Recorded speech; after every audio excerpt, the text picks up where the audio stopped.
Bluff Street in St. George is also a highly traveled state highway. With an estimated 44,000 cars passing over it each day, the number is expected to grow to 65,000 by the year 2040. It is a bottleneck, and we're only going to see future growth, and it's just going to keep getting worse. So it's really nice to see that the state is thinking proactively. That's why the Utah Department of Transportation deemed this road a priority among state projects. Here's what's happening. First, rather than waiting at a stoplight, drivers on St. George Boulevard will have a free right turn lane that gets them directly onto Bluff Street without any lights, speeding up the flow of traffic.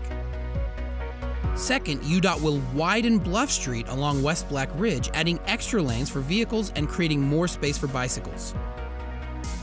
On the north end of the ridge, Bluff Street intersects with Sunset Boulevard, a crowded intersection. UDOT's improved design will direct the flow of traffic to the west, where it turns into Sunset Boulevard. Only vehicles in the outside lane will continue north on Bluff Street.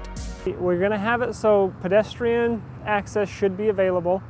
It might be a little bit more difficult because they're going to have one side shut down, so it might be a little bit more difficult to access it, but everything should be available to pedestrians during the project.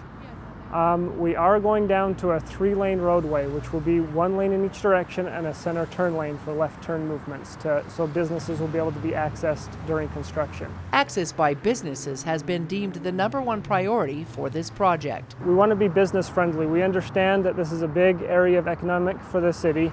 We want the businesses to be able to still have patronage. Patrons are already using exits placed around the construction site to continue business. Commuters who aren't doing business on Bluff Street or in the immediate vicinity should consider alternative routes. There's multiple routes. There's Red Hills Parkway that you can take over to Dixie Drive or Valley View Drive.